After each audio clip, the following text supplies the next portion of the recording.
नमस्कार, मी ॲडव्होकेट निलिमा जोशी देशपांडे साकारच्या या पहिल्या पॉडकास्टमध्ये आपल्या सगळ्यांचं स्वागत करते. आज आपल्या या पॉडकास्टसाठी इथे आलेले आहेत साकारच्या अध्यक्षा डॉक्टर निलिमा पांडे मॅडम आणि साकारच्या कोषाध्यक्ष राधिका मुळे. मी डॉक्टर निलिमा पांडे साकारच्या स्थापनेपासून साकारशी जोडलेली आहे आणि आता सध्या साकारच्या अध्यक्षपदाची जबाबदारी सांभाळते आहे. नमस्कार, मी राधिका मुळे साकारची कोषाध्यक्ष आहे. 22 वर्षापासून मी साकारचं काम करते. तर मला असं म्हणायचंय, साकार मुळात साकार हा शब्द जेव्हा आपण उच्चारतो ना तेव्हाच त्या शब्दातच त्याचा अर्थ दडलाय. म्हणजे साकार म्हणजे पूर्णत्व, साकार म्हणजे स्वप्नपूर्तीची भावना. तर ही नुसतीच भावना नसून साकार ही संस्था ही प्रत्यक्षात ती अनुभवत आहेत. ते म्हणजे असं की गेल्या 30 वर्षांपेक्षा जास्त काळापासून साकार ही अनेक कुटुंबांचं, अनेक पालकांचं स्वप्न पूर्ण करत आलेली आहे. तर ही साकार जी संस्था आहे ही मराठवाड्यातली पहिली शासन मान्य दत्तक विधान करून देणारी संस्था आहे.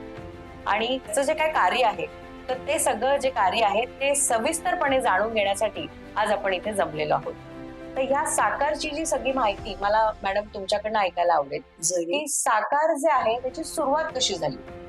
हा निलिमा, तू जसं म्हणाली की केवळ ही भावना नाही तर साकारच्या सुरुवातीसाठी सुद्धा त्यातलं वास्तव दडलेलं आहे.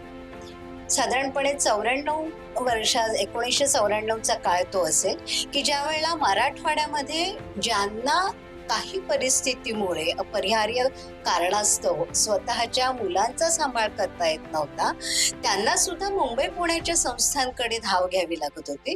आणि ज्यांना अपत्य नाही आणि म्हणून दत्तक घ्यायचं आहे त्यांना सुद्धा मुंबई पुण्याच्या संस्थांची मदत घ्यावी लागत असे.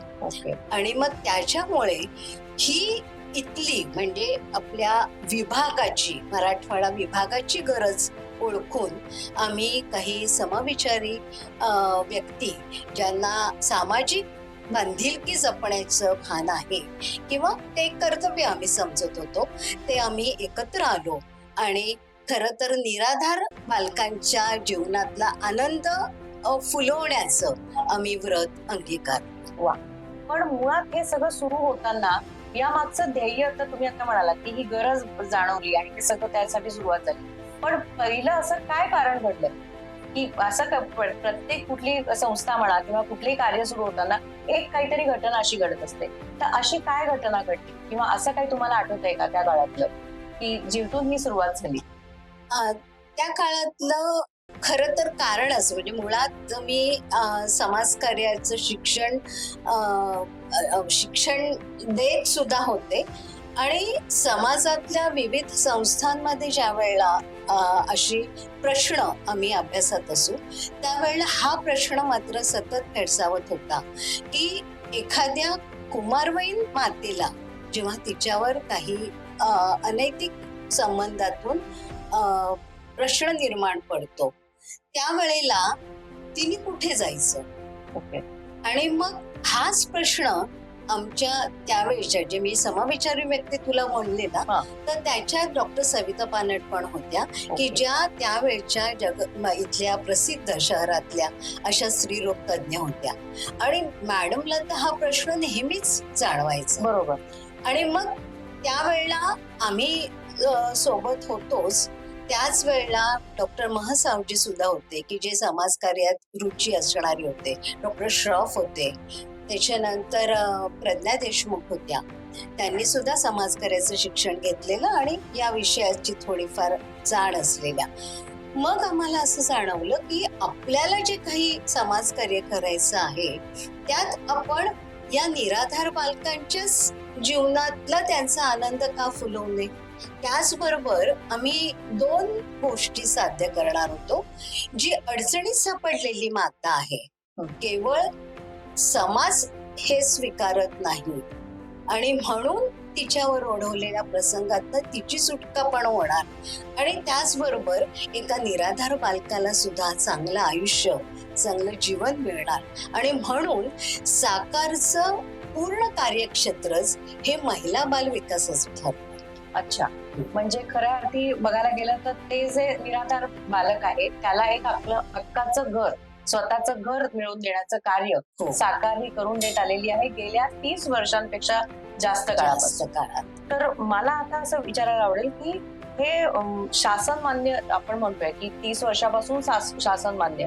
आता जिथे गव्हर्नमेंट इन्व्हॉल्व्ह झालं, गव्हर्नमेंट म्हटल्यानंतर रूल्स रेग्युलेशन्स आले, त्यांच्या अटी शर्ती आल्या, तर मग हे सगळं कार्य कसं झालं आणि हा सगळा डोलारा तुम्ही आता म्हणायला गेलं तर हे बीज म्हणतो ना आपण, तर बीज रुजवलं जातं आणि त्याचा वटवृक्ष होतो. तसं आता म्हणायला काहीच हरकत नाही की हे बीज 30 वर्षांपूर्वी रुजवलं गेलं आणि त्याचा एवढा मोठा वटवृक्ष झालाय. तर हे करत असताना गव्हर्नमेंटचे रूल्स रेग्युलेशन याच्या सगळ्यामध्ये तुम्ही कसं हे मानलं? आता जसं तू म्हणते की ही भावना आमची उत्कट होती, बरोबर. आपण काहीतरी समाजाचं देणं लागतो आणि ती आपण परतफेड समाजाला करायला पाहिजे. पण त्याचबरोबर वास्तवाचं भान असं होतं की हे करत असताना निश्चित असे काही नियम आहेत की ज्यामध्ये आपल्याला त्या नियमांच्या अधीन राहून काम करायचंय. आणि मग पहिल्यांदा असं जाणवलं म्हणजे त्यावेळेला एक आमची जी पॅरेंट बॉडी मी म्हणेल, Indian association for the promotion of adoption and child welfare, त्या संस्थेचं आम्हाला फार फार सहकार्य लाभलं. आणि त्यांनी आम्हाला हे सांगितलं की एक औरंगाबादला छत्रपती संभाजीनगरला एक विभाग म्हणून, उपविभाग म्हणूनच तुम्ही सुरुवातीला हे कार्य सुरू करू शकता. पण हे सुरू करत असतानाच तुम्हाला धर्मदाय आयुक्तांकडे सुद्धा नोंदणी करावी लागेल. आणि मग ते नोंदणीचं म्हणजे कार्य सुरू झालं 94ला, पण मग नोंदणी आम्ही त्याच वेळेला केली. आणि त्यावेळेला हा उपविभाग म्हणून काम करत असताना अगदी एका शहरातच मध्यवर्ती ठिकाणी एका किरायाची खोली घेतली. अच्छा, तिथे एका समाज कार्यकर्त्याची नेमणूक केली बर. आणि मग हे काम आम्ही सुरू केलं. आता काम जरी सुरू केलं तरी पण ज्यांना कोणाला आपल्या मुलाचा सांभाळ करता येत नाहीये अशा पालकांना ह्याच्याबद्दल काहीच माहिती नव्हती. बरोबर. आणि ज्यांना दत्तक घ्यायचं आहे त्यांना सुद्धा ह्याची काहीच कल्पना नव्हती. मग आम्ही सुरुवातच ही जनजागृतीने सुरू केली.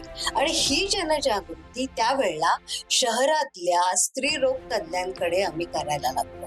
त्याच्यामुळे कार्याची सुरुवात ही सोशल वर्करच्या थ्रू झाली, पण जनसंपर्क करून त्यांच्याशी बोलून त्यांना सांगून आणि मग आम्ही काय करू शकतो अशा प्रकारे आमचं काम सुरू झालं. कार्य तर खूप मोठं आहे. पण मला आता हे सगळं ऐकताना असं वाटतंय की एखादी अशी काही आठवण आहे का, किंवा अशी पहिली केस किंवा पहिलं बाळ जे तुमच्याकडे आलं आणि मग तुम्हाला त्या सगळ्या गोष्टी तुम्ही कशा सांभाळल्या, तर त्याबद्दल मला ऐकायला आवडेल. अशी काही एखादी घटना आठवते का? निश्चित. आमचं काम सुरू झालं 94ला आणि साधारणपणे 2 वर्ष आम्हाला हे समाजात जनजागृतीचं काम करावं लागलं. आणि 97च्या सुरुवातीला आम्हाला दवाखान्यात पहिला फोन आला. बर. की त्या नैसर्गिक आई वडिलांना त्यांना काही परिस्थितीमुळे त्यांचा बाळाचा सांभाळ करता येत नाही आणि तुमची संस्था ही त्यावर काम करते आहे, तर तुम्ही इथे यावं आणि कायदेशीर बाब पूर्ण करावी. आता तोपर्यंत महिला बाल विभागाकडनं अशा प्रकारचा एक परवाना हा अनिवार्य असतो. विशेषतः ज्या वेळेला बालकांच्या संदर्भात आपण काम करतो तेव्हा बालकांचे हक्क हे जोपासल्या गेलेच पाहिजे. बरोबर. फर्स्ट राईट आहे राईट टू सर्व्हायव्हल. त्याच्यामुळे मग तो अबाधित राहण्यासाठी आम्ही ठरवलं. आणि मग आमच्याकडे त्यावेळेला शिशुगृह सुरू नव्हतं. मग आपण काय करायचं म्हणजे त्यावेळेला थोडीफार तारांबळ नक्कीच उडाली. पण मॅडम स्त्रीरोग तज्ञ होत्या, त्यांची पण त्यावेळेला मदत झाली. आणि त्यावेळेला आईला तिच्या डिस्चार्ज व्हायला 2 दिवसांचा अवधी होता. तोपर्यंत आम्ही हा विचार करतच होतो की शिशुगृह नाही आणि बाळ आलं तर आपण कशी सुरुवात करणार. आणि मग त्यावेळेला जे एक गरजू कुटुंब होतं, विश्वासार्ह होतं, आणि मग त्यांच्याकडे आम्ही त्यांना फोस्टर पॅरेंट म्हणून त्यांची नेमणूक केली आणि ते बाळ त्यांच्या स्वाधीन केलं.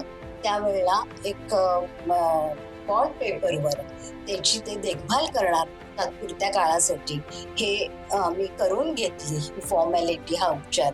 आणि अशा प्रकारे पहिलं बाळ आमचं त्याला आम्ही आसरा देऊ शकलो आणि त्याचा हक्क आम्ही अबाधित राखू. वा, म्हणजे फोस्टर केअर आपण जे आता कारा जे गाईडलाईन्स आहेत त्याच्यामध्ये फोस्टर केअर आपण अग्रीमेंट वाचतो, तर त्याची खरी सुरुवात ही 97 साली झाली असं म्हणायला काही हरकत नाही. तर मला आता इंटरेस्ट असा आहे की म्हणजे आपण एक मूल जेव्हा वाढवतो घरामध्ये, तेव्हा एक मूल जेव्हा वाढवत असतो त्याच्या पाठीमागे आई, वडील, आजी, आजोबा, काका, मावशी, सगळं कुटुंब त्याच्या अवतीभोवती असतं. आता हे तुम्ही जे चाइल्ड केअर युनिट, जे शिशुगृह तुम्ही म्हणताय, तर त्याची सुरुवात कशी झाली? तर ते मला राधिकाला विचारायला असं वाटतं की शिशुगृह जे सुरू झालं आणि ते सगळं तुम्ही कसं मॅनेज करता? एक मिनिट, राधिका ह्याच्याबद्दल सविस्तर बोलणारच आहे. ओके. तत्पूर्वी मी एक सांगू इच्छिते ते असं की हे ज्या वेळेला काम आमचं सुरू झालं आणि आम्ही पहिल्या बाळाची तर व्यवस्था केली फोस्टर पालकांकडे, पण तोपर्यंत अंदाज येत होता की आपल्याला जर अशी परत बाळं येत गेली तर मग आपण म्हणजे किती पालक शोधणार. बरोबर. आणि म्हणून त्याच वेळेला आम्हाला शिशुगृहाची मात्र गरज भासायला लागली आणि त्याची सुद्धा मान्यता शासनाकडनं घ्यावी लागते. ती महिला बाल विकास आयुक्तालय आहे, त्यांच्याकडनंच हा परवाना आम्ही घेतला आणि त्यावेळेला आम्हाला 0 ते 6 वर्ष वयोगटातली निराधार बालकांचा सांभाळ करणं आणि त्यांचं पुनर्वसन करणं ह्याच्यासाठीच आम्हाला नोंदणी प्रमाणपत्र मिळालं. आणि मग तिथून खरं तर आमचं काम, साकारचा प्रवास सुरू झाला खऱ्या अर्थाने. आणि मग अशी एक एक बाळ येत गेली, शिशुगृह आमचं सुरू झालं आणि पुढची जी मग काही व्यवस्था, तोपर्यंत आमचे हिरारीचे कार्यकर्ते जमा होत गेले आणि मग ती धुरा ही त्यांच्याकडे सोपवण्यात आली. तर राधिका, आता हा शिशुगृहाचा विषय निघाला आहे, तर मला तेच तुला विचारायचं आहे की जसं मी यांना म्हटलं की एक बाळ सांभाळताना एवढी मोठी टीम काम करत असते, तर तुमच्याकडे एवढी बाळ आहे आणि मला सगळ्यात महत्वाचा पहिला प्रश्न विचारायचा आहे की 0 ते 6 म्हणजे 0 या शब्दाचा अर्थ काय, तो आधी तुम्हाला सांग. 0 म्हणजे काही, म्हणजे जन्मलेलं काही तासांचं बाळ हे आमच्याकडे येतं, म्हणजे ज्यांना नकोय, थोडक्यात ज्यांना नकोय ते सोडतात. आणि 6 वर्षापर्यंत आपल्याला परमिशन आहे. ओके. तर आपल्याला 20 बाळांचे परमिशन आहे आणि 20 बाळांसाठी आपल्याकडे 25 आया आहेत आणि मग त्या आपण सर्कलमध्ये त्यांना फिरवतो, म्हणजे 8 तासाची ड्युटी नॉर्मली आपण आयांची ठेवतो. ओके.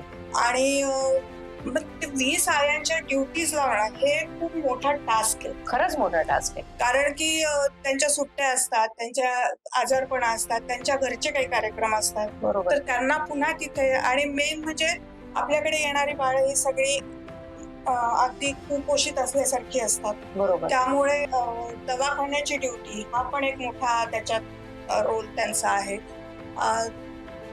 ते सगळ्यात महत्वाचं काम. आणि त्याच्यानंतरचं आहे तर स्वच्छता. स्वच्छतेमध्ये पण खूप गोष्टी सांभाळाव्या लागतात, कारण की एका बाळाला इन्फेक्शन झालं की सगळ्या बाळांना इन्फेक्शन होतं. बरोबर आहे. त्यामुळे स्वच्छता ह्याच्यावर आपल्याला खूप जास्त जोर द्यावा लागतो. त्याच्यात मग येतो किराणा, म्हणजे खाणारी बाळं, मग लॅक्टोजन नंबर 1, मग त्यांच्या एक्सपायरी डेट्स येतात. खाणारी बाळं असतात त्यामुळे डाळ, तांदूळ, मग ते मेंटेन ठेवणं. आणि त्याच्यावरती पुन्हा गव्हर्नमेंटचे लोक येतात, जेव्हा त्यांचं आपल्याकडे इन्स्पेक्शन होतं तेव्हा त्यांना तो ठराविक किराणा पाहिजे असतो. ह्याचा सगळा आपल्याला स्टॉक मेंटेन करावा लागतो आणि तो लिखित स्वरूपात पाहिजे. त्याच्या बरोबरीनेच मग स्वच्छता, म्हणजे आपल्याकडे जसा उन्हाळा, पावसाळा, हिवाळा, पावसाळा आला की हळद धुवून घेणं, कपडे जास्तीचे देणं. त्याच्यानंतर आपल्याकडे वॉशिंग मशीन आहेच आहे आणि प्लस दुपटे, लंगोट याचा खूप मोठा साठा आपल्याला तेव्हा द्यावा. म्हणजे मी हे इमॅजिन करू शकते की आपण घरात एक बाळ जेव्हा वाढवतो तेव्हा बरोबर. एका बाळाच्या मागे आपण 20-25 बरोबर. नव्वद किंवा हे काय सगळे तयारी ठेवतो. तर तुम्ही एवढी बाळा जेव्हा सांभाळता तेव्हा तुम्हाला किती मोठी तयारी ठेवावी लागत हो, असणार. खूप मोठी तयारी ठेवावी लागते. आणि तसंच हिवाळा आला की पुन्हा गरम हिवाळ्यात कपडे आले गरम- म्हणजे थोडक्यात असं की तुम्ही चाइल्ड केअर युनिट तर चालवतात आहात पण ते घरच्यासारखं चालवत आहात. बरोबर म्हणजे त्याच्यात- जसं आपण घरी त्या बाळाला पोषक अन्न मिळतंय का, त्याला सगळं राहण्याची बरोबर खाण्याची आहे. सोय तर होते निलिमा का? त्याच्यावरच येत होते मी त्याच्यासाठी डाएट चार्ट असतात आमच्याकडे. ओके. डायटिशियन कडून ते तयार केलेले असतात. 8-8 दिवसाचे आमचे डाएट चार्ट असतात. त्याप्रमाणे आमच्याकडे ती भाजी आलेली असते. त्याप्रमाणे आमचा पूर्ण स्वयंपाक होतो. बर. हा आणि हे सगळं करताना जी पैशांची आमची तारांबळ उडते ती हो. वेगळीच असते. तो तर म्हणजे फारच मोठा विषय आहे. हे केवळ शिशुगृह हे सुरू करून साकारचं काम पूर्ण होत नाही. बरोबर. कारण बाळ जेव्हा येतं त्यावेळेला त्याची जी काही प्रक्रिया करून घ्यावी लागते, प्रक्रियेचं ज्या वेळेला आपल्याला पॉडकास्ट होणार आहे त्यावेळेला तर ह्याची सविस्तर बरोबर. जी काही माहिती legal तुम्ही procedure आहे. जाणूनच घेणार आहे. फक्त मला इथे एक सांगायचंय की त्यावेळेला समाज कार्यकर्त्यांना सायमल्टेनियसली ती काही कामं ही करावी लागतात आणि त्याच्यामुळे केवळ आयांची अपॉइंटमेंट केली आणि आमचं काम झालं असं असं होणार होणार नाही. नाही. बरोबर. तर आम्हाला एक व्यवस्थित असं कार्यालय, ऑफिस, त्याचं सेटअप लागतं. तिथे पण पूर्ण सगळा स्टाफ लागतो. हिशोब ठेवण्यासाठी आमचे अकाउंटंट लागतात आणि त्याच्यामुळे साकारचं हे काम करत असताना हा परत सगळा साकारचा व्यवहार हा एक ट्रान्सपरंट असावा. बरोबर. तिथे कुठेही गुणवत्तापूर्ण सेवांची तडजोड करायला नको आहे. आणि ह्या सगळ्या ह्याच्यात आमची साकारची एक मोठी टीम आहे. म्हणजे बरोबर. आज आम्ही दोघी तुझ्या पुढे आहे, पण आम्ही दोघी ह्या त्यातला एक धागा आहे. आणि त्या पूर्ण टीम मध्ये हे प्रत्येकाचीच एक अशी एक जबाबदारी जबाबदारी आहे करेक्ट. आणि ते जबाबदारी पूर्ण काम हे आम्ही करतो आहे.